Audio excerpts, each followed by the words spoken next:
Hello, good afternoon. Let's wait 1 minute more because we still have some participants joining the webinar. So let's give 1 minute more for them to connect, and then we will start. Yes, we can see that more people are connecting. So afterwards we can start.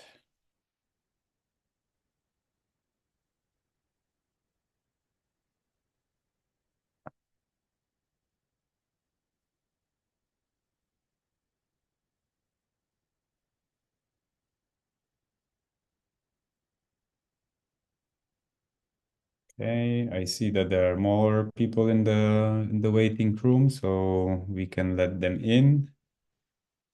And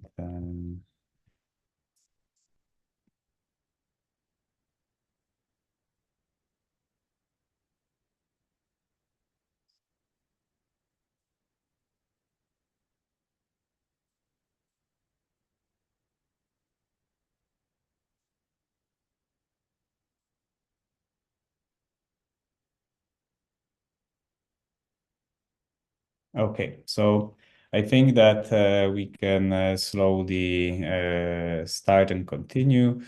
So welcome at our webinar Wired for Circularity. My name is Andrzej Ceglarz, and I work as a Director of Energy Systems at Renewables Grid Initiative.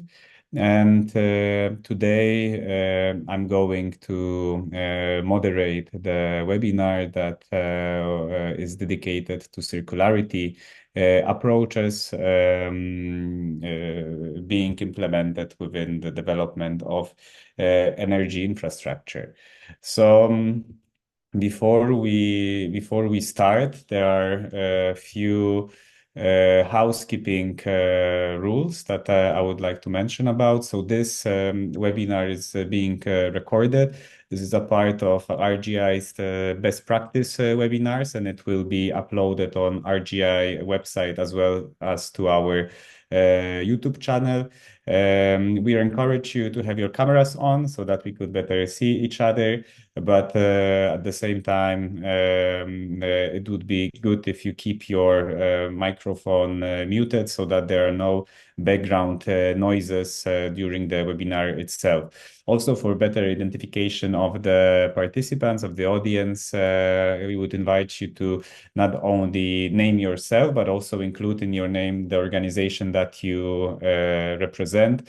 And if you have any question, you can use the options that we have in Zoom. You can either write the question in chat, or within the option of using reactions, you can raise your hand in order to ask the question.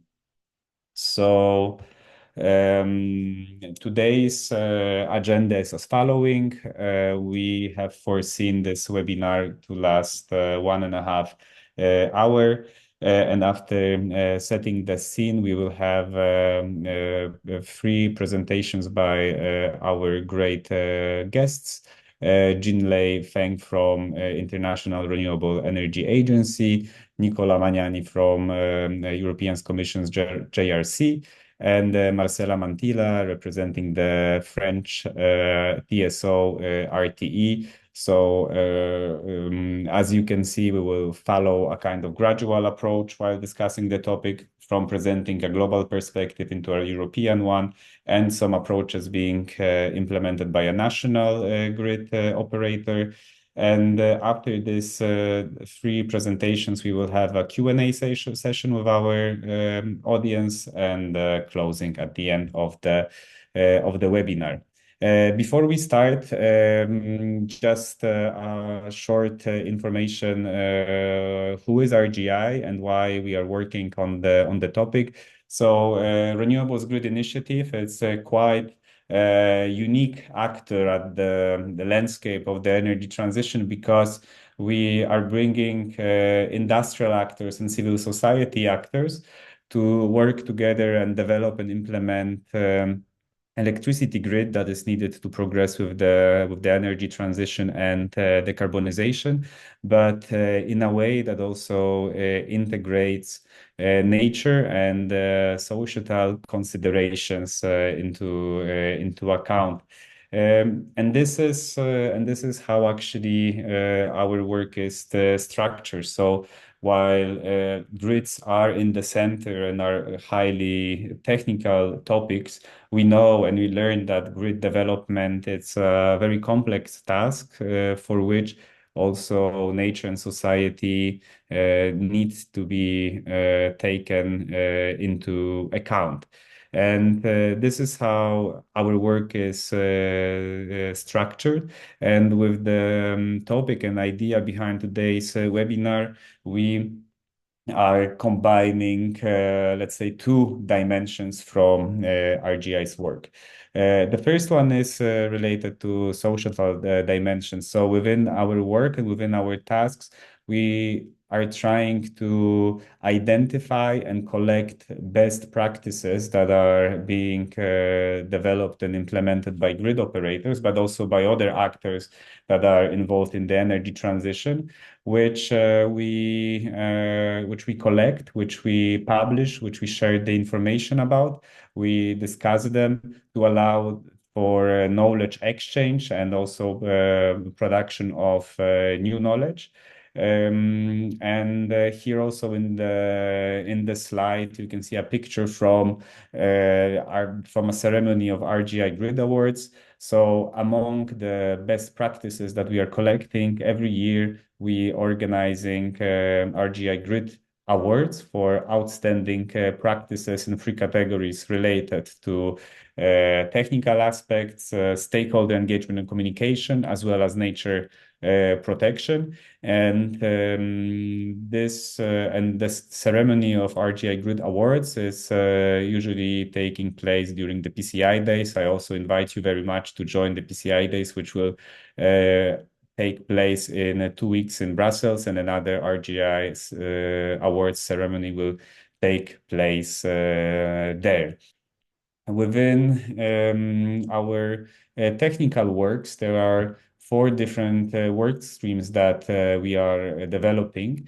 And one of them is dedicated to adapting to scarcity and climate change.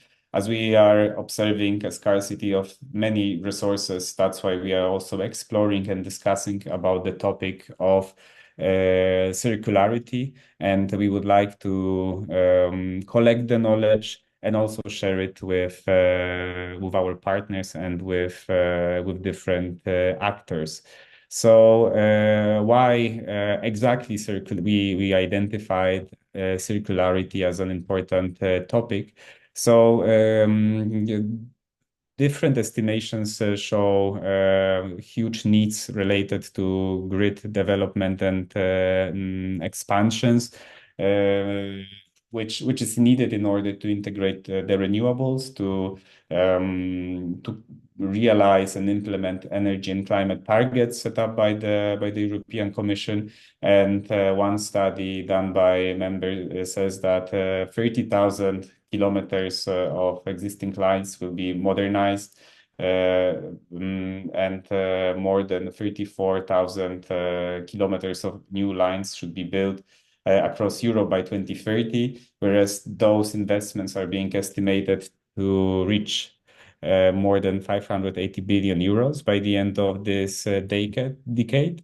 And this is translated into a grid capacity increase. And here we can see some figures from the modeling done for the Paris Agreement compatible scenario, showing how transmission networks should increase within different time frames, and also what does it mean for cross-border transmissions.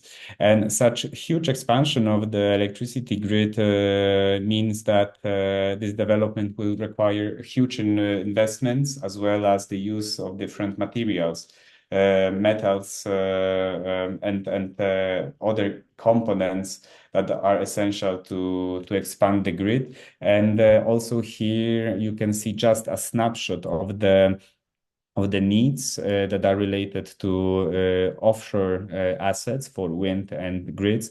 These are some calculations done by colleagues from the ELIA group from a study that was published last week that was dealing with offshore grid development. So you can see how many different materials will be needed to realize 2050 targets. Those materials include steel, copper, fiberglass, and other ones. We also invite you to get acquainted with this study. But with this all huge material needs and the need to progress with the energy transition, at the same time, we are facing resource scarcity and disrupted supply chains and environmental costs and externalization of these costs to other parts of the world in order to build the infrastructure. So it's not only about addressing the climate change but thinking more holistically about the sustainable transition, how implementation of one solutions can bring to impacts somewhere else. And circularity with all its different components, reusing, repairing, refurbishing, and recycling can address this challenge of increasing costs, of scarcity of materials, or of environmental damage, could minimize it and help to achieve the targets that we are striving for. And especially this year, RGI has been exploring the topic and also sharing some knowledge with our partners. So in June, we organized two events. First one was dedicated to wind power and circularity approaches included within wind power development. Also in June, we organized an expert workshop closing the circle where we tried to put experts enable knowledge exchange and kind of building a community around the topic. Today we have the webinar dealing with circularity approaches in grid development. And further this year, we will continue with development some communication materials like fact sheet and the need for grid videos related to the topic. And here you can see some examples of our previous communication outputs in that manner. And a short sneak peek about our plans. We are also already thinking and strategically planning some activities for next year, also working with industrial associations that deal with specific materials like copper, but also other resources. So stay tuned and we will keep you informed about our activities. But as for now, without further ado, I would like to introduce our first speaker and presenter, Jinlei Feng, who works as a program officer at IRENA, who will present the global perspective for implementing circular economy approaches important for the energy transition. So I will stop sharing my screen and Jinlei, the floor is yours. Thank you very much. Let me first share my slides. Can you see the slides? Yes, we can see the slide very well. Okay, thank you very much. So first, I would like to thank RGI for organizing this amazing webinar and also invitation to IRENA. So my name is Jinlei Feng. I'm working at the International Renewable Energy Agency based in Abu Dhabi. So at IRENA, we support all our member countries in promoting the sustainable use of renewables, all kinds of renewables. Our work also covers the different aspects of the renewable energy deployment, including the circular economy. So today I would like to very briefly share some of IRENA's ongoing work regarding the circular economy for the global energy transition. First, I would like to give some background from IRENA's perspective. So, uh, if we look at the end of 2023, actually global installed renewable capacity reached around three 3,965 gigawatts. It's almost 4 terawatt, and 14% increase compared to the previous year. And currently, renewables accounted for around 43% of global total installed power capacity, or the 85% of new additions in last year. So if you look at the global total installed renewable capacity, around almost two-thirds of the total capacity actually is solar PV and wind. In IRENA's 1.5-degree scenario, which means aligning with the Paris climate target, global total renewable capacity, we see that it would need to increase to more than 11 terawatt in 7 years by 2030, and also need to increase to more than 33 terawatt by 2050.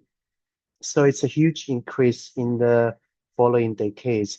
In the meantime, energy transition related to technology and infrastructure, especially the grid infrastructures, we see that they need to increase in the accelerated pace to help the decarbonization, not only the power sector, but also the end use sector. So in that case, the demand for materials is projected to increase very rapidly, especially the materials used for producing the solar PV, the wind turbine, the electric vehicle, or batteries. In the last several years, actually, IRENA started to looking at how the material might be look like in the energy transition in the future. We estimate that demand for many materials would be growing. For example, the lithium and the magnesium and also copper, aluminum. Um, Globally, we see in the energy transition globally, there's no scarcity of the reserve for the minerals needed for the energy transition. But the capacity of mining and refining these materials are limited in some of the contexts.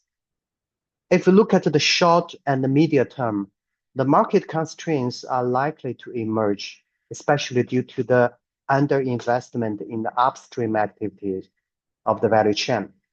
But we also see that here the figure shows how we compare the potential disparity between the anticipated demand for the energy transition, but also the industry or different sectors of selected material compared to the supply of 2022 level.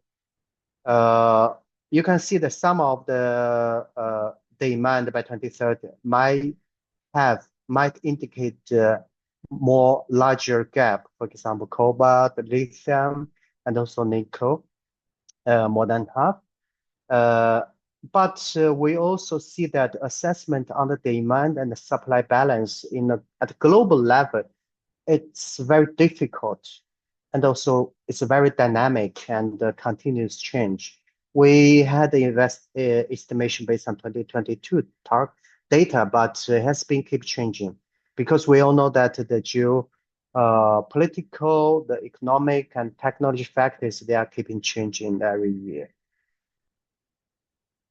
We see that critical material is a terminology that has been more often discussed recently in the energy transition context. We see actually there's no universally accepted definition of what are critical materials. We checked some definition, and some of the list of critical materials announced by different markets, different countries or regions. One finding is that the factors to determine what is critical is very subjective and depending on the location. It's very location specific. So from IRENA perspective, we see that at global energy transition perspective, the critical material, we see that there are some of the material and also metals that can be viewed as highly important as inputs for a renewable energy-based energy transition. For example, the cobalt, the lithium for the EV batteries, copper, and also nickel for the production of all the renewable technology, and also selected rare earth elements. For example, you can see on the list the copper, aluminum, which are relevant to many renewable technology and also power grids. They are critical for many markets also. Uh, we see that mineral supply global level is very concentrated, as we can all can see the geographically, but also some big corporations dominate the upstream mining. This kind of concentration are likely to remain as they are for the foreseeable future, near future. So efforts to adjust the supply chain, we also think that it needs to carefully consider the balancing of economic factors. How can the adjusting change can impact the environment and also well-being of the local population? For example, we see developing countries, they have a huge reserve of many minerals. Sorry.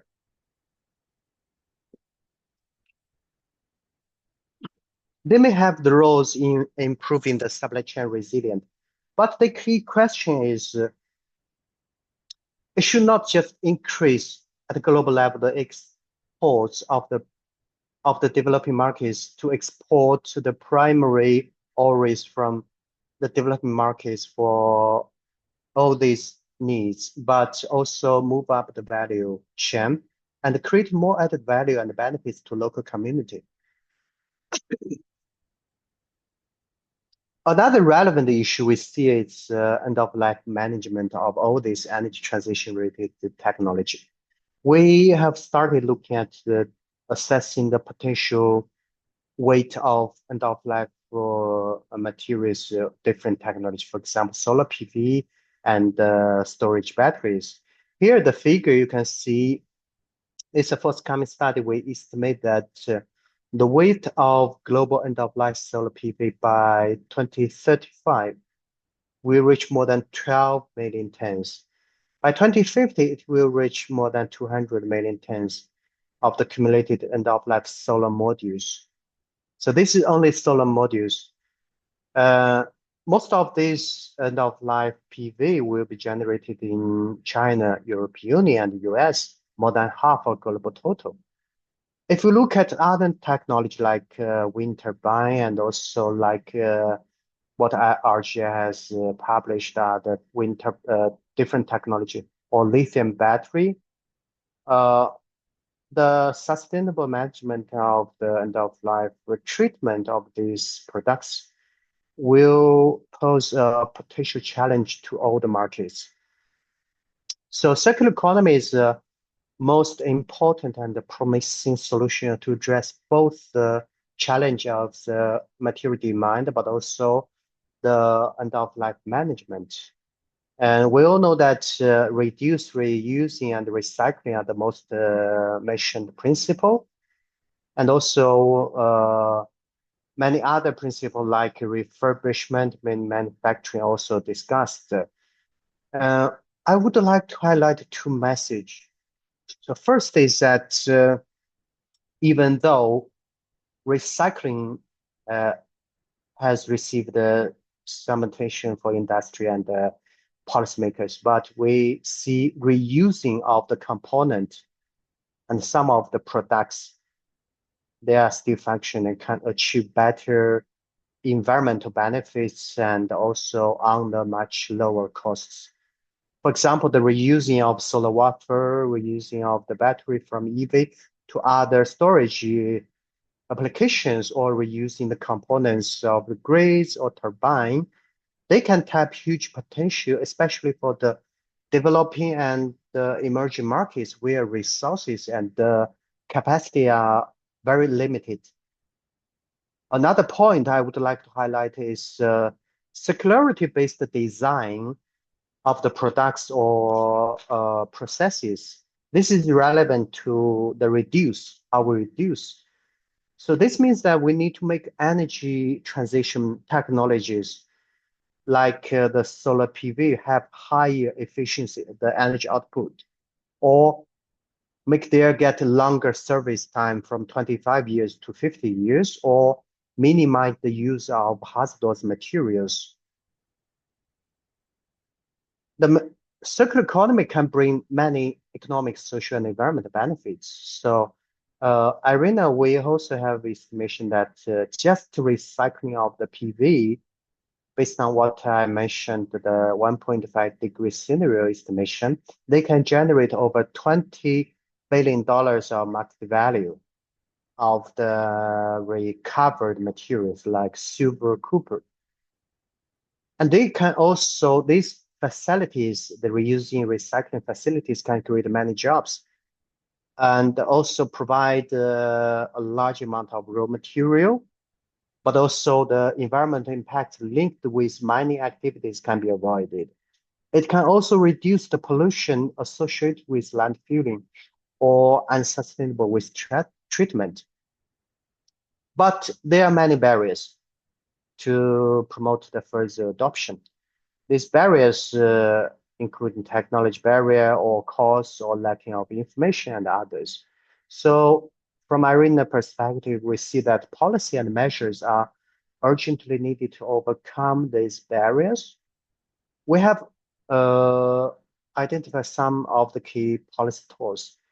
For example, the national level or regional level, the strategies and targets for recycling rates or efficiency improvements or service time can help to guide the investments because research or investment of facility, it takes time. And also extended producer responsibility, ban of landfill, and many regulations are very important tools. Many markets have successful experience.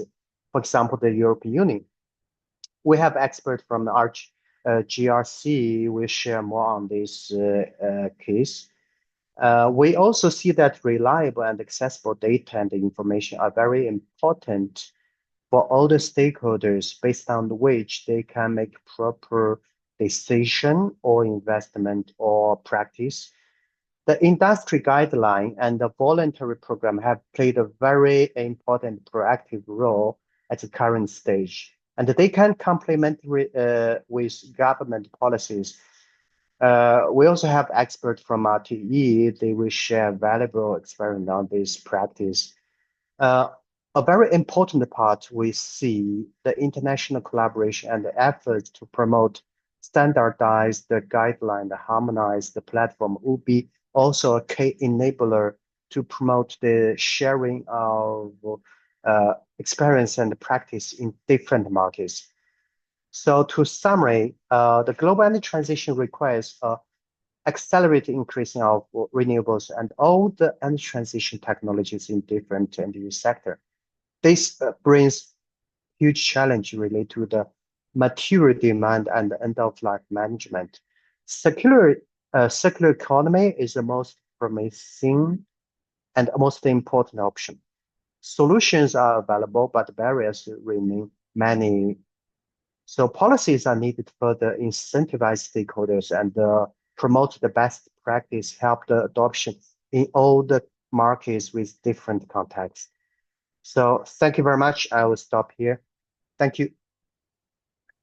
Thank you very much, Jinlei, and for presenting this global perspective. And yeah, and as for now, you already mentioned, I would like to introduce our second speaker, Nicola Magnani from Joint Research Center, who is going to present and introduce the insights about on supply chain analysis and materials demand forecast for critical raw materials in the European Union. So, Nicola, the floor is yours. I'm stop sharing my screen and I give it to you. Thank you very much, Andre. I will try to share my screen and hopefully that works well. Yes, I hope you can all see the presentation. So thanks. First of all, thank you very much to Andrea, to RGI for inviting me to this very important webinar, I think. I will try to complement what Jinlei has just presented about the global perspective with the latest critical raw material policy. I'll do a quick presentation of the latest policies related to critical raw material, in particular the Critical Raw Material Act in the EU context. And then we will have a look at how the JRC, the Joint Research Center, provided important evidence in the form of forecast of material demand and analysis of the supply chain resilience that sorry that helped shape this policy. So first of all, yes, first of all, a little bit of a commercial for those of you who don't know what the Joint Research Center is. We're essentially the research, the scientific arm of the European Commission.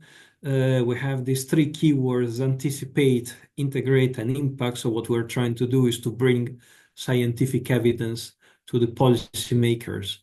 And our purpose at the end is to provide independent evidence-based knowledge that supports the EU policies and in the end positively impacts society. Our headquarters are located in Brussels, like the Commission's headquarters, as a matter of fact, but we are actually a multi-site directorate of the European Commission. So we have people in Germany, Karlsruhe, we have a big site in Ispra in Italy, we have another site in Belgium in Geel, one in Spain in Seville, and my unit, together with other parts of the directorate that deals with energy, mobility, and transport, is located in Petten in the Netherlands. So having said that, why are we looking specifically at materials for the energy transition? The energy transition is another way to say that we need to deploy a lot of renewable energy in order to meet the climate targets. This is from the EU perspective, but that's actually an effort that has to be done globally.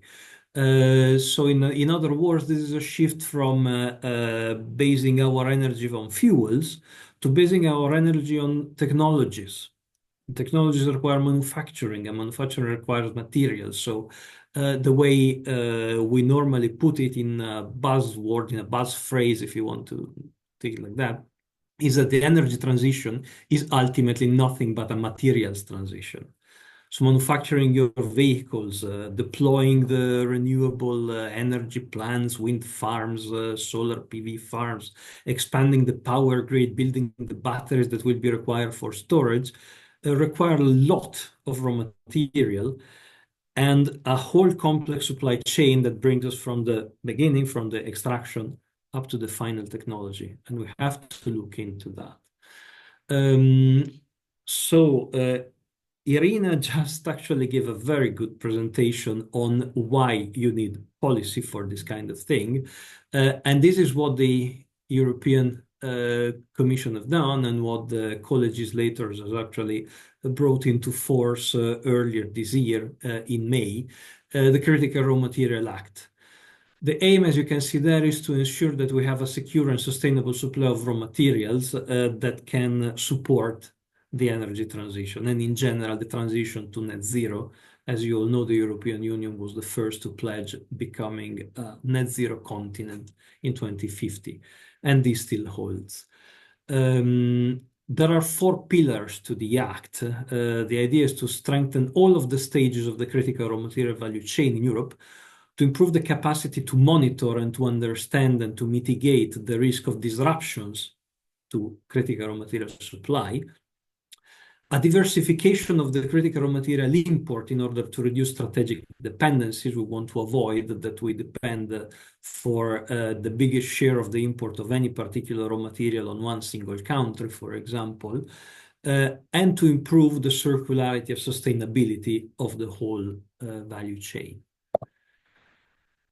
One of the first thing that the Critical Raw Material Act does is to actually revise the list of critical raw material and introduce this concept of strategic raw material. As Gilles was saying, critical raw materials is a concept that is now thought about as a global scale, like every nation and every region has their own critical raw material. There are differences, but like he was pointing out, there are differences due to the local geography and geopolitics. But for the largest part, at least for the Western country, we see that the critical raw materials and critical raw minerals list are probably 70 or 80% superimposable. Anyway, for the EU, the critical raw materials is a concept that's already been around for a few years, and they get reviewed every 3 years, around every 3 years, more or less. What it's based on is actually based on two indicators that are calculated for each material. One is the supply risk, so how big is the risk that the supply of this critical raw material gets disrupted now.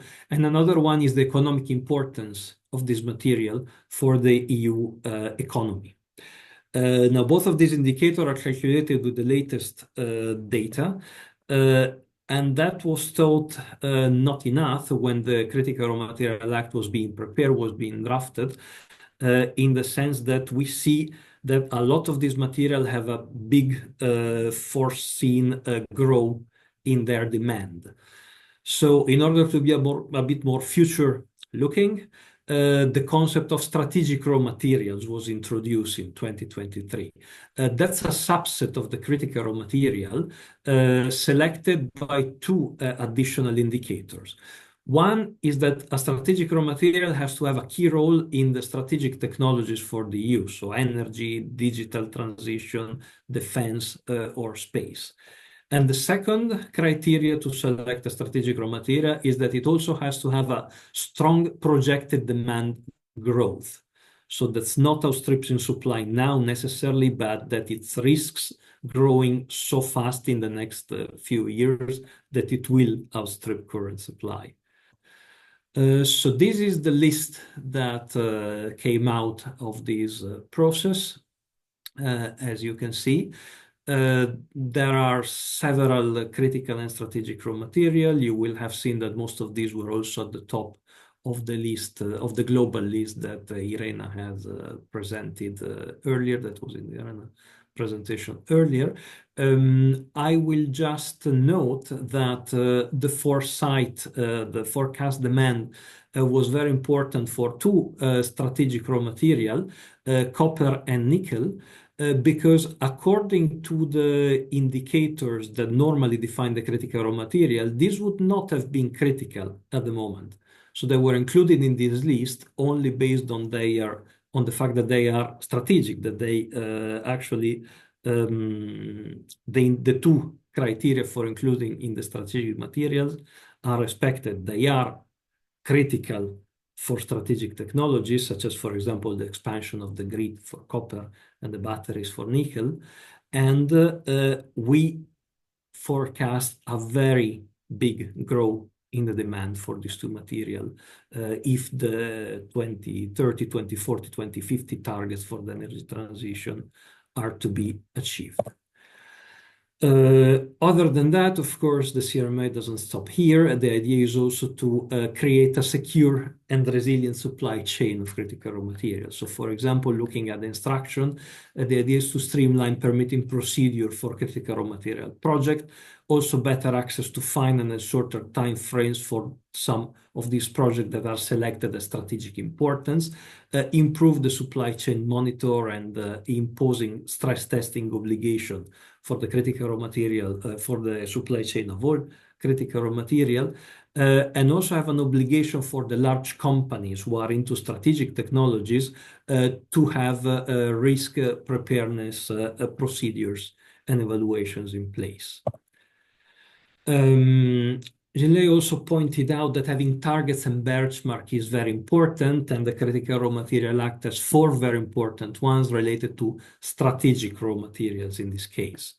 Three are related to the security of supply, and that's the extraction capacity for each strategic raw material should be at least 10% in the EU. The processing capacity should be in the EU for at least 40%, and the recycling capacity of the EU should cover at least 25% of each of the strategic raw material consumption. And the fourth target is about diversification, a concept that I already brought up in my introduction, and states that the EU consumption of each strategic raw material, cannot come from a single third country from more than 65% of the EU needs. So how are we doing actually in these? If you look here, you see that for some strategic raw material, not very well. You're going to see that light rare earths and all rare earths, as a matter of fact, light rare earths, so we depend on China for 85% of our current need. For the heavy rare earths, this is something around 100%. We basically are only importing them from China, but there are many other potential bottleneck, iridium, platinum, and ruthenium, for example, which are strategic for some technology from South Africa.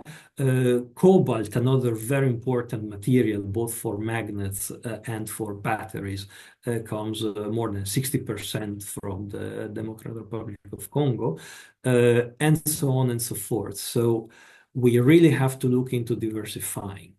When it comes to recycling, where are we? Remember that the target is 25% for each strategic raw material. So at the moment, we see only three that are above 25%. This is something that will for sure be improved, at least for some of these in the next following years. I want you to look in particular at copper, since we are talking especially about the grids today, and that's a very important material for that. Copper looks very good at the moment. We're even doing 55%, so that's very high. But I also want to point out that this is what is happening at the moment. And if you look at this IEA report that came out earlier this year, the global demand for copper in all the technologies where it is used is projected to grow a lot between here and 2050. So we also have to have expand, let's say, the capability to recycle that and to have more recycling. And I will come on this a little bit more later. Now, having said this, how did the JRC contribute to this? Well, last year, together with the Critical Raw Material Act, we published this foresight report that was basically used to gather evidence to support this legislation. This concerned two main dimensions: the supply chain analysis and the forecast of the material demand, and a look at the supply-demand balance. We looked at 15 technologies in the 5 strategic sectors that I mentioned before: energy, e-mobility, energy-intensive industry, ICT, and aerospace and defense. For the supply chains analysis, these are a little bit the questions that guided our analysis. We need to know what the components, the process, and the raw material are used in the technologies that we look at.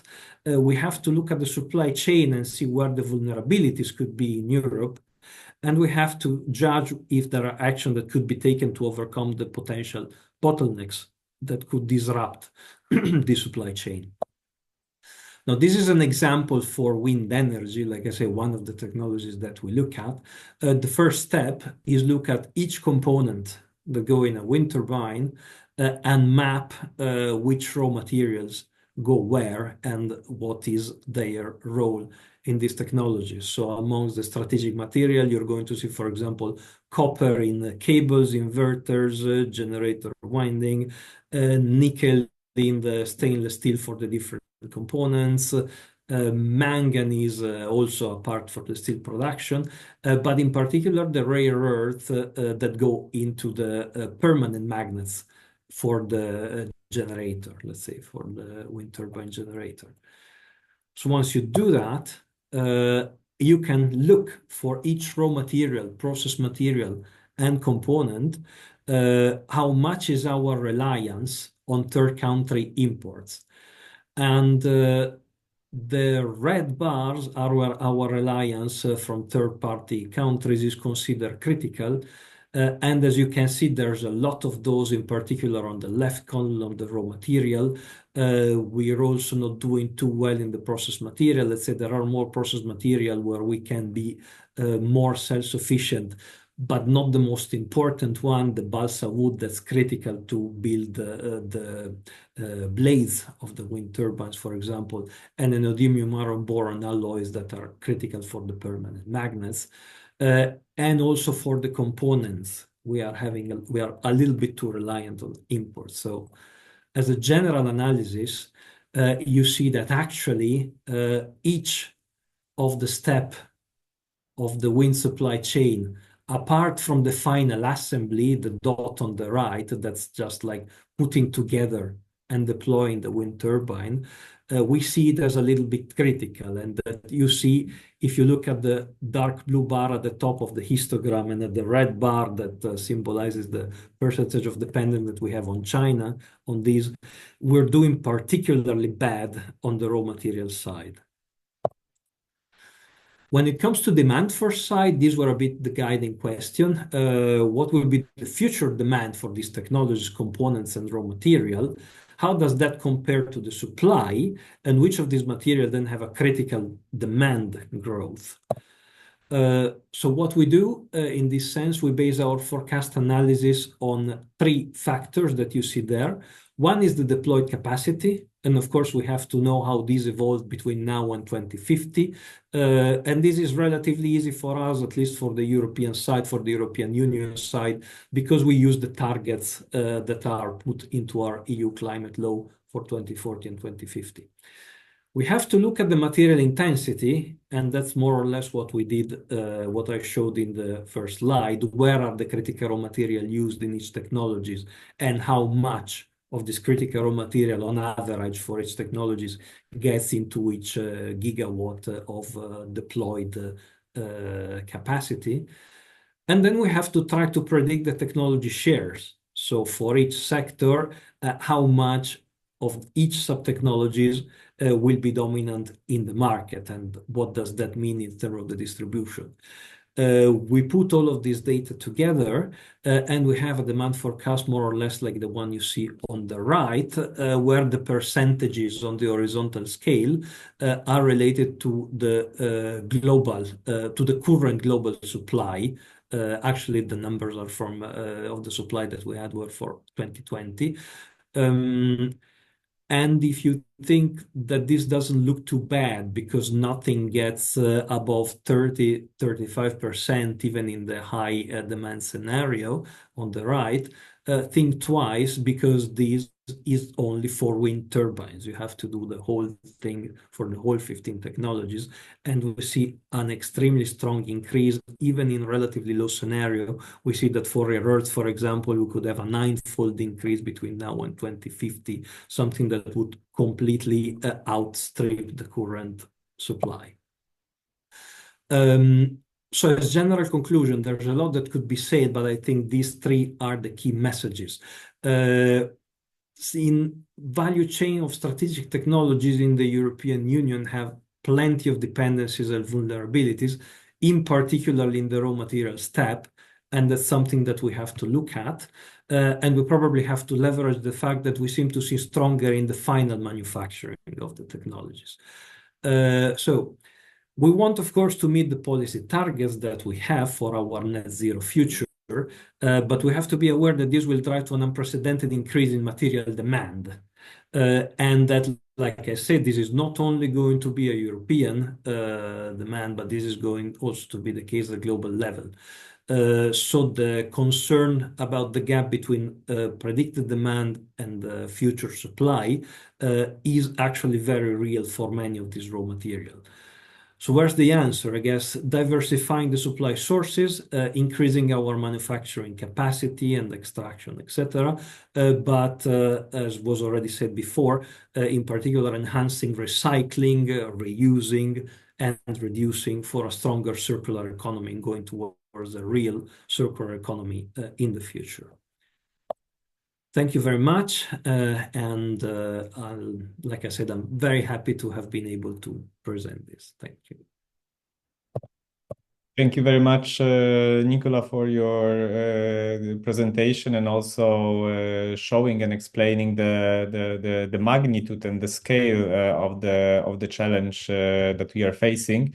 And as for now, I would like to invite the third speaker today, Marcela Mantilla from RTE, to present how the French grid operator is dealing with these challenges related to circularity and what we can learn from that. So I'm stop sharing my screen, and Marcela, the floor is yours.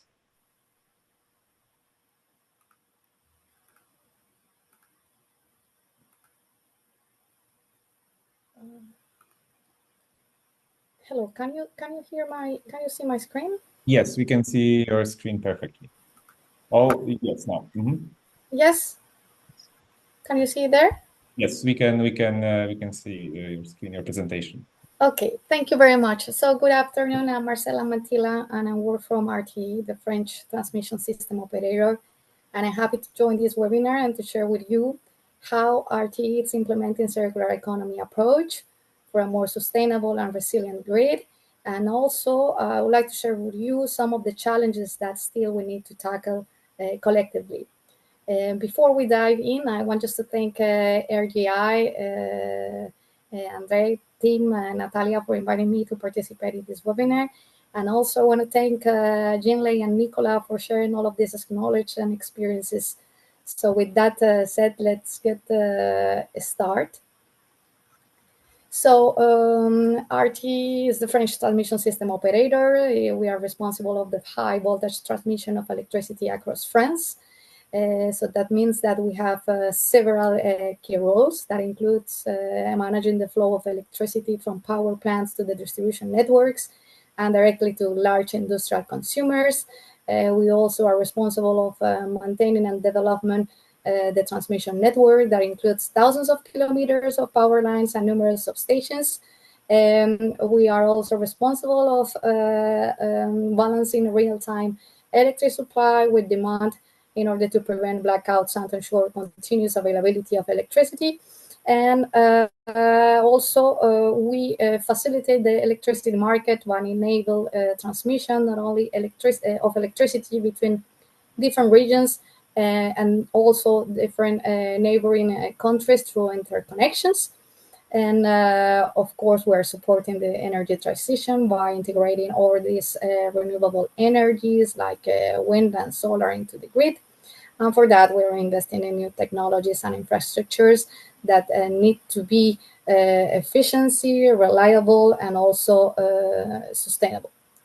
So I want to share with you also what is our raison d'etre, our purpose, because RT is not only grid infrastructure and grid technologies, it's also 10,000 people, women and men, that we are committed to deliver energy transition.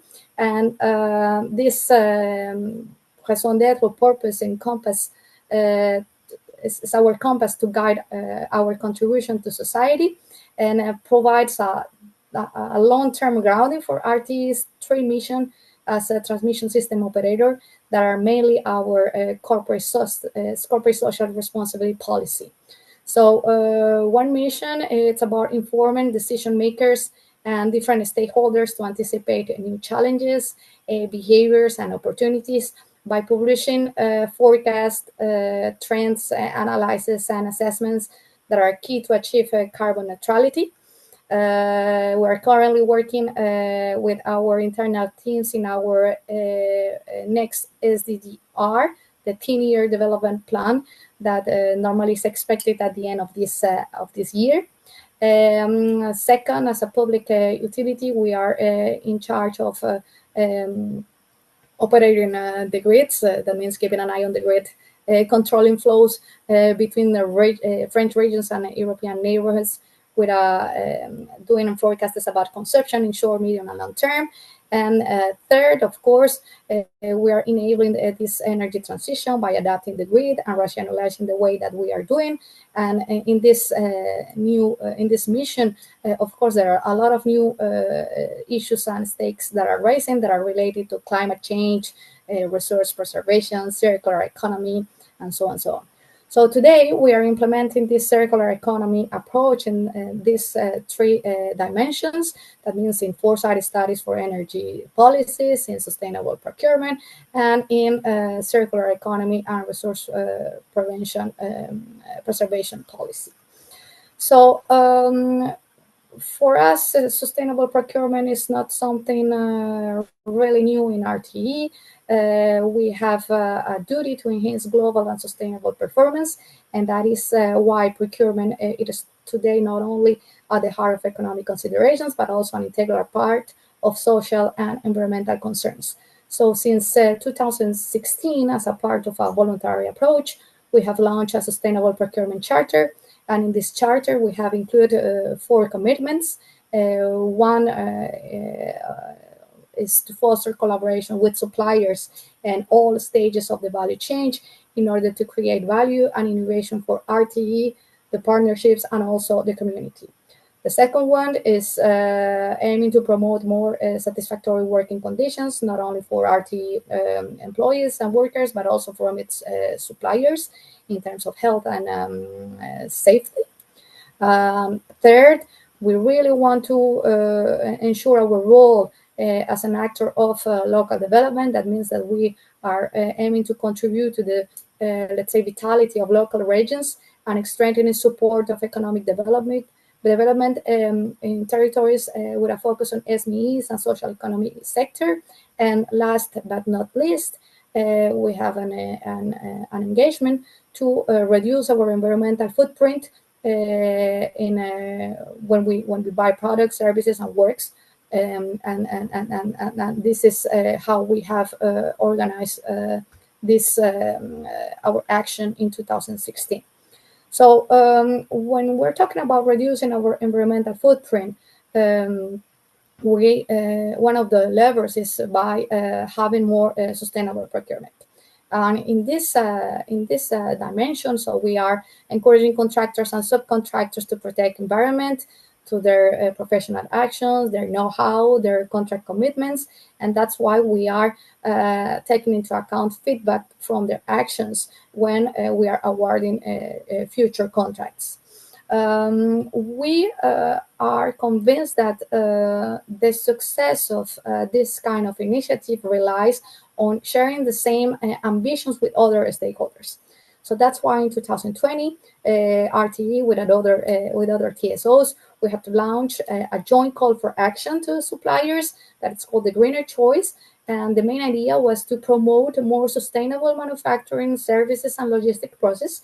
And this call was renewed in 2022 with the participation of other 10 TSOs. Actually, we are currently working sharing best practices in order to test the CSR criteria in procurement. The second point is that we believe that we can contribute to development of a more circular economy by encouraging suppliers to avoid waste generation. That means delivering eco-design, expanding product lifespan, or facilitating repairability of the solutions that they propose.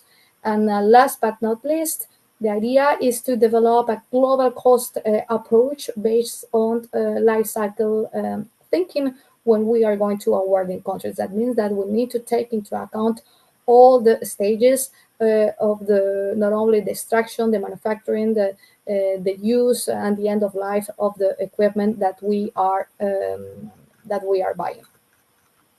So we have, and this is we, as a part of our mission to inform stakeholders. In 2021, we have published a report, Energy Pathways to 2050, and the idea was to explore different options that are available to energy transition and to describe technical changes that will need to be made, and also the environmental consequences and of course the implications in lifestyles.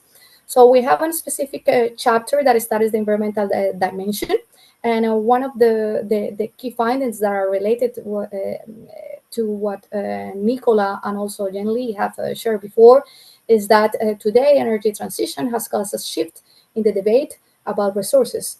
We are trying to get rid of the dependency of fossil fuels, but this will require significant quantities of mineral resources that could create a new set of concerns about supply and dependencies. So we see that there could be tension around a mineral resource supply in the energy transition, particularly for certain materials, and that's why it will be necessary to plan accordingly. So many resources will be necessary to energy transition. They present real criticality issues that will differ in terms of type or are specific to each resources. So we're talking about reserve volumes, we're talking about monopolies, conflicts of use, economic importance, substitutability, environmental impacts, and so on and so on. So in this study, one of the conclusions was that materials like copper must be monitored because the copper is almost used in all power system components, not only in renewables but also in batteries, in grids, and they're also used in strategic economic sectors, buildings, transport, telecommunication industry that are also expanding across the globe. So these tensions can be expected on the supply chains, and maybe the mining capacity is probably not enough today to keep up with this sharp increase in consumption, and that's why it is important also to identify some levers as recycling capacities and so on and so on. So not only recycling capacities, but for example, we need to try to limit the need of these critical resources, for example, by sufficiency, using less materials, limit the size of equipment, development new equipment, etc. So after these conclusions, RT just launched the Strategic Environmental Plan in June 2022 that was structured in aligned with the environmental objectives of the green taxonomy, that is climate, pollution, biodiversity, and circular economy. So I was just, I have this, I think that we have Nicola and also John Lee have shared this diagram about circular economy. What I just wanted to say is that it is, the main objective is to reduce environmental impact and also to increase sustainability. And this include a lot of actions that are key in different stages in the life cycle. We're talking about fabrication, distribution, and consumption, and also implies different kinds of processes. It is certainly it's of recycling, but also it's about refurbishing, it's about reuse, it's about repair, it's about extending the life of the products, and of course, one important mention to sorting. Because today, maybe we need to ensure that we have proper sorting to ensure that we can avoid downcycling. In fact, effective sorting ensures that materials retain their original properties, allowing them to reuse in high quality applications. So this is very important to keep in mind, all of these levers that we have in order in circular economy approach. So we have led different kinds of actions since 2016. For example, assessing the environmental impacts of different grid components, and this assessment shows us that normally carbon footprint is higher in manufacturing and using stage, and also the importance of material footprint. So today we have this circular economy action plan that was launched last year, and this is not only about circular economy, but this is also about resilience, because we need to be sure that in a context of limited resources and the steep demand from great technologies, not only, in Europe, but also international, and in a context of geopolitical tensions, we need to be ready to develop our grids timely.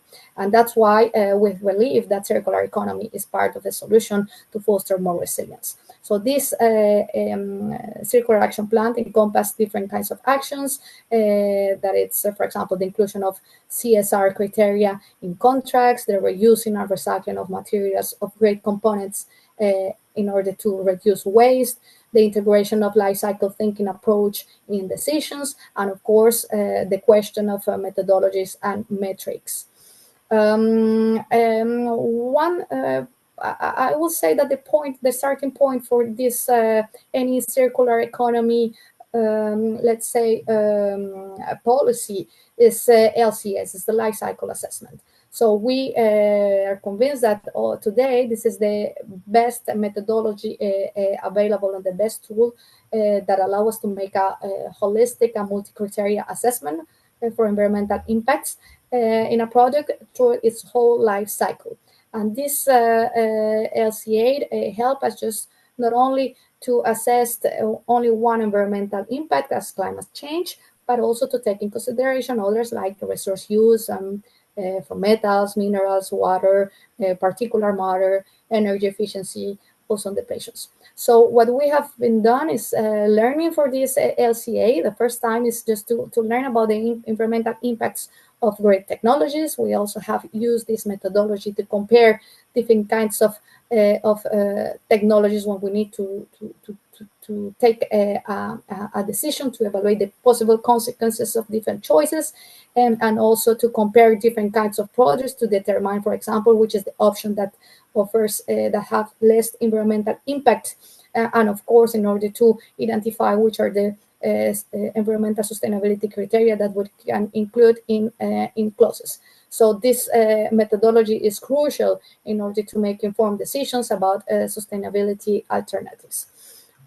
Today, one of the challenges is that this methodology normally is based on ISO framework 14014 that offers several choices that can influence results. So it's very difficult to ensure consistency, reliability, and transparency in assessments. So that's why today for us it is very important the achievements of the IEC standard 63366, that is the PCR, because this standard provides a uniform and robust framework for practicing LCA for electric and electronic products and systems that could ensure consistency of quality of LCA results about different products. And of course, that by establishing these, let's say, core rules by this standard, we data aggregation it's facilitated. So it should be noted that this standard is based on European Commission's product environmental footprint methodology, and also this standard, this PCR, says that if we need to make more specific assessment, for example, for a specific products, we will use something that is called product-specific rules. That means a more detailed and context-specific requirements for LCA. So today, for example, there's already both the PSR for high voltage switchgear and control gear, but still there are challenges in order to have the PSR for cables for power transformers. There are other challenges that are not only related to methodology, but are also related to information traceability and data quality and database solutions, and others regarding to the transparency to the value chain. So today, what we are doing in order to let's say improving transparency, we are asking to suppliers to provide raw material passports, and the main objective is to drive material reduction and increase the use of recycled content in great technologies. So this raw material passport allows us to recover material balance. We're talking about type and quantity of materials, origin, recyclability, and that will help us to improve the knowledge about the products and the value chain. And of course, the main objective is, as I said before, to encourage suppliers to propose more circular solutions. The challenge, of course, is still the availability, the transparency, and the traceability of this information. And that's why we are very confident that European regulation as ESPR regulation, eco-design regulation, with the Digital Product Passport, Net Zero Industry Act, Critical Raw Materials Acts, and why not the CSRD, will help in this path in order to enhance transparency of information. I would like to share also with you another practice that RT is implementing is using LCA results to define sustainability criteria in procurement. So the objective here is to identify the sustainability criteria in procurement that offers a real environmental added value, that are traceable and verifiable with a life cycle thinking approach. So based on LCA results that we have made of an HVDC offshore substation, so we have learned that the higher environmental impacts are on extraction, manufacturing, and user stages. So for decision making, since about 90% of the manufacturing carbon footprint of HVDC offshore substation is generated by 4 elements: steel, aluminum, copper, and electronic components, we are using our criterion based on manufacturing carbon footprint aligned with carbon pricing estimation. The other thing is that since about 90% of the use carbon footprint is generated by electrical losses, we're considering the cost of energy losses plus the cost of CO2. So what we are doing is, in order to make bids comparable, we are proposing different emission factors for each material, and each bidder must commit to the weight of each of these, and that help us to compare. And of course, if there is a difference between the tender phase and the execution phase, of course, there will be some penalties. So the idea is to send the signal to the suppliers to propose products with less with a environmental footprint lower, let's say like this. Another practice that I would like to share is how RTE has offered second life to grid monitoring systems.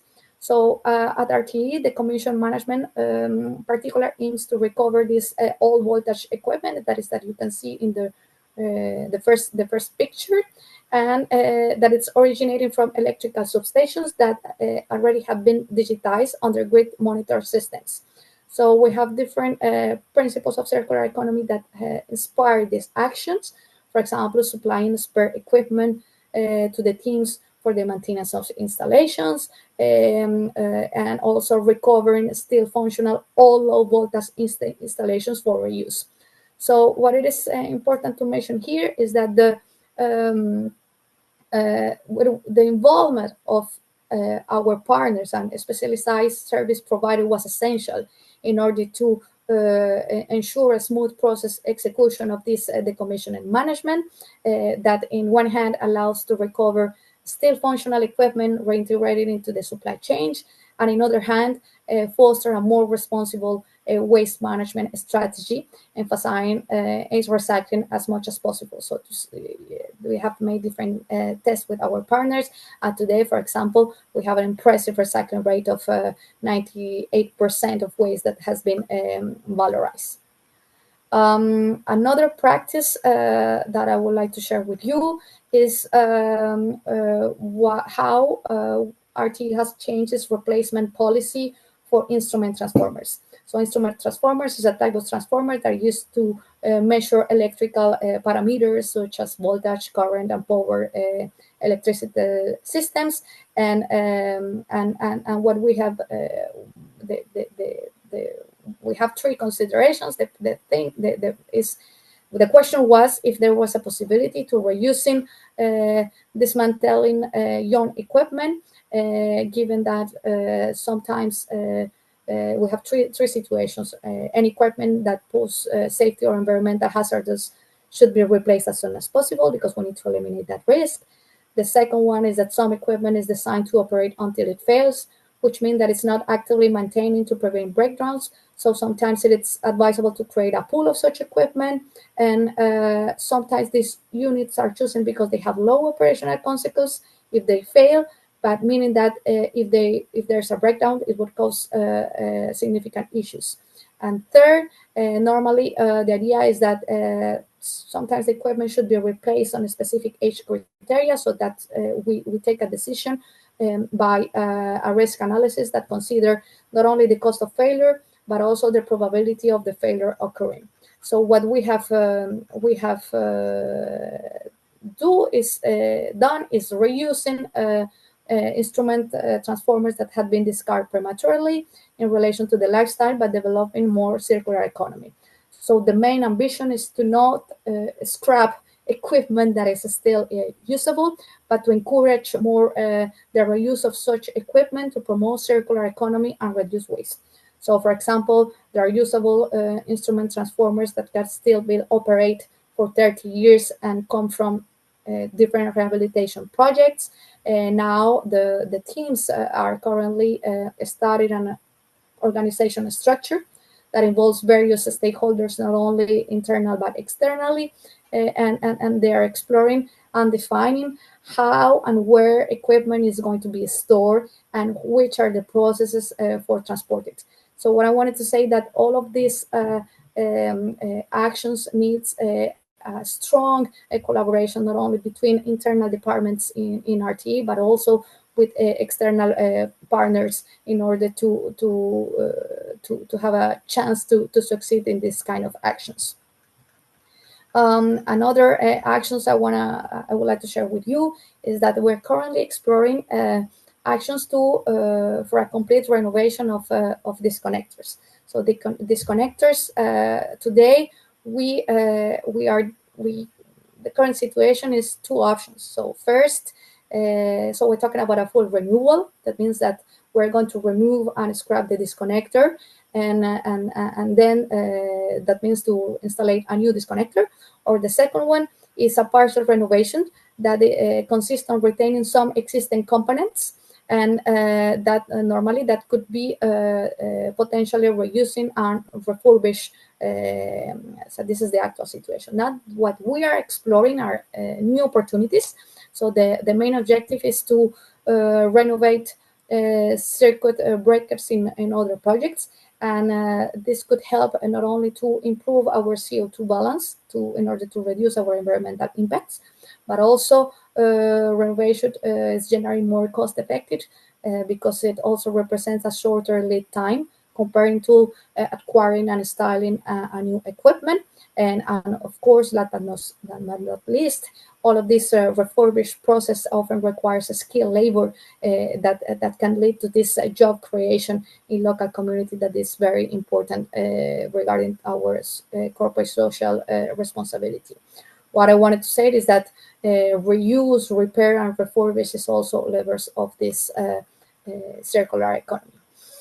Last but not least, we are currently working in some experiments on overhead conductors using recycled aluminum. And this experiment is conducted with several partners. And the idea is to produce new overhead conductors using recycled aluminum from previously used conductors. So today, the results of the experimentation are promising, since recycled conductors has passed all technical tests and performed in the same way as for virgin material. So we can say that in this stage, there are not significant technical barriers to feasibility of overhead conductors with recycled materials. However, there are still some challenges, because industrial bases need to be adapted in order to manage large scale of quantities of recycled materials. It is necessary also to adapt the existing process in response to an evolving context. So this is so the first step is the experimentation, but then it's just the beginning of the journey. So we are planning future experimentations regarding underground and submarine cables, and also power transformers. So I think that now I'm gonna write to the conclusions. My intention here was to share with you how RTE is implementing circular economy approach for sustainable and resilient grid, and also to show some of the challenges that we still need to tackle collectively. And these challenges are related to several topics. So, for example, to methodology, we need to use the LCA methodology systematically and having this life cycle thinking approach when we are going to evaluate and measure environmental impacts. And for that, the PCR, the standardized methodology from the IEC, it's very important in order to really ensure comparability. The second challenge is regarding quality data and data bias. I think that was already mentioned by Janely also. So we believe that raw material passport it's just the beginning. And of course, we are waiting for the digital product passport that could also help in this to have more information on this topic. Third, on sustainable procurement, we definitely believe that sustainability criteria in procurement contributes to send a signal to the market to propose more circular and sustainable products. And we hope that that the current European regulations will support these efforts by establishing clear guidelines and incentives to ensure compliance, to fostering a market that really prioritizes environmental responsibility sourcing. Other conclusions regarding circularity, definitely collaboration in the power grid industrial ecosystem is essential if we want to enhance not only raw materials recycling and to develop more processing capabilities and to prevent downcycling. We need specialized skills and expertise because we need to improve the waste sorting. Otherwise, it's not going to work like this. And of course, the most important thing is that we need to create a strong industrial bases that are capable of processing and recycling grid technologies. So before that is continue with all of these experiments between users and manufacturers to ensure how recycled content in materials will ensure the expected electrical, mechanical, and chemical functionalities that we need in grids. And last but not least, it is about supply chain resilience. We believe that adopting more circular and more resource efficient grid components could help to mitigate vulnerabilities and reduce dependencies. But all of these challenges can only be tackled if we have a coordinated action and collaboration among all the stakeholders in order to really ensure that we will have a more sustainable and resilient power grid for all. I will stop there. And thank you. Thank you very much, Marcela, for this great and very informative presentation. And just for now, almost last slide from my side. Then we can move to the discussion and asking questions to our speakers. And I already seen a couple of questions in the chat, so maybe we can start with them. And they are so far addressing Marcela, your work and your presentation, and the topic that you mentioned about related to data and data openness, whether RTE plans to share some the open access data about grid assets to be renewed, as to plan to reuse of disused materials. The same in regard to disconnectors that have been presented on slide number 616. These were the questions asked by Francois. Also, Francois, if there's anything else, feel free to complement, unless Marcela, you already want to address these questions. Yes, thank you very much. So what we are doing is all of these actions. We're always including the results in our annual report. Now we're working in this SDG year report, and we will go in deep in the results of these actions and also the new actions that we need to deliver in order to enhance a circular economy. What we are looking for right now is to have more partners in order to do, for example, more experimentations, because this is something that we cannot do only in our site. And that's why it's a call of action, for example, regarding the experimentations regarding transformers and cables, since we need to do the test, and this cannot be only done by our site. So this we are some of the actions that I share, for example, regarding these connectors. We are exploring, to go in a full renovation. So this is a working under process. The other we have already doing, and also regarding instrument transformers, we are starting the organization that we need in order to really implement in all of these practices. Yeah, thanks a lot. And I think that this relates also to the second question that has been posed in the chat by Thomas about some collaborations with companies responsible by electricity generation to share lessons learned and seek for synergies. Does RTE work with those? Yes, we have this all of these practices we're discussing with a huge different kinds of let's say industrial ecosystem, because we are learning for each other. We are learning. We need to know what manufacturers are able to do. We need to be inspired by other sectors, for example, in construction, in transport. What are they doing? And we are learning by doing. Sometimes we have actions that we're testing, and maybe this is not a good action, and we're really looking forward to share practices not only with other sectors but with other actors, because I have my conviction and my experience is that circular economy is a very complex topics that demands different kinds of skills, and we need to see what is feasible, how we really can reduce environmental impacts, and to avoid this transfer of impact. Sometimes we're talking about energy efficiency, but we will have more material consumption. So this is something that we are working in different ecosystems, but we are, yes, of course, glad to share with other stakeholders about these practices.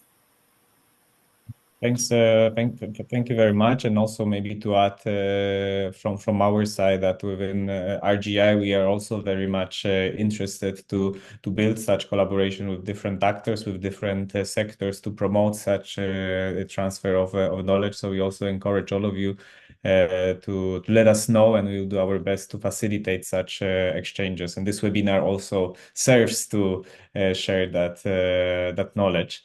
And the last question in the chat, again, to you, Marcela, is about standardization of the LCA methodology within the sector, whether this is an industrial standard for all TSOs.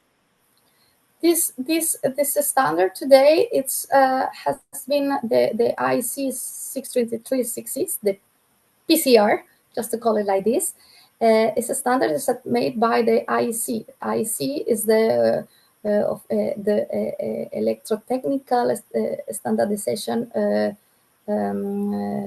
organization that has the mission to deliver these standards. This standard is horizontal, and this applies specific to electronic products, products and systems. That means for all of this sector.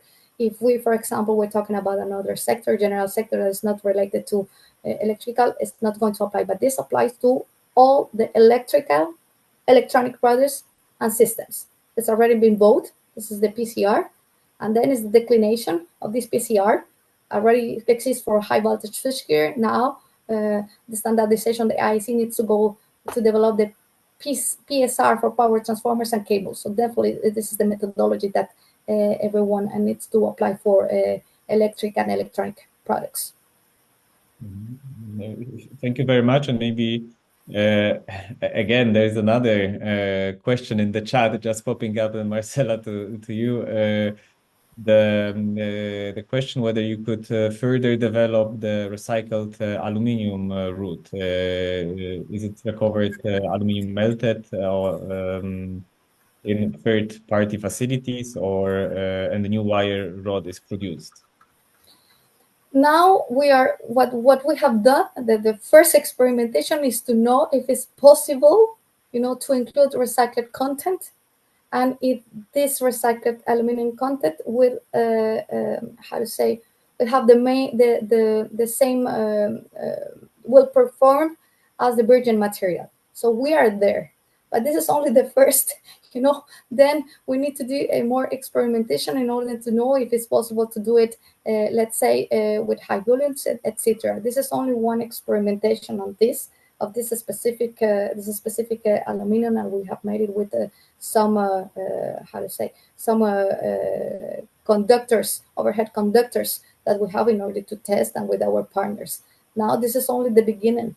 We still need, to adapt of the industrial base. So it's only one experimentation, but still a lot of actions that to develop and to deliver. So we just started last year with this experimentation. Thank you very much, and I see that we are approaching the end of the webinar, but still I would like to also ask one question more, and I encourage our audience also to raise the hand and to ask any question. But to follow up on the topic of standardization, because standardization then it's related to regulation, and this would be Nicola question addressed to you. What is the EU stance about standardizing specific methodologies or putting them into regulation to ensure that, let's say, sustainability criteria and infrastructure development are being kept? Well, it's actually a good question, because it's something that I wanted to clarify, to add to what Marcela was developing about the life cycle assessment. This does not touch directly the grid or the TSO at the moment. But for example, if you look at the EU battery regulation, the life cycle assessment has actually been chosen and has been put into the regulation as the methodology to report for every product, to report on the carbon footprint of the program, to evaluate and report on a standardized way to the carbon footprint on their product. So we do believe it's the way to go, in a sense, and I don't know of any plans to extend it to other regulation at the moment, but I don't think it's unlikely that this is going to happen. So this is clearly something that should be looked into. Okay, thank you very much for this addition, and I also see that the number of our participants is decreasing because we reached the time of our webinar. So maybe I will just ask whether there's any last question from the audience to our speakers. Which could be still addressed. I don't see any hand raised and no question popping up in the chat. So with this, I would like to thank you very much for joining this webinar. Thank you very much to our speakers for sharing such informative presentations. It seems also from the question and the discussion that we had that the topic is important, is relevant, but at the same time is very complex, and we still need to work together and facilitate such collaborations to progress with the topic. So thank you also very much for joining today to all our participants. This recording as well as presentations will be available on our website. So let's keep in touch, and we also invite you to sign to our newsletter when you will get all relevant updates related to these topics, and as well as other that RGI is dealing with. So thank you very much for today, and we will be in touch with all of you. Have a nice rest of the day and evening. Goodbye. Thank you. Thank you. Bye-bye. Thank you. Goodbye.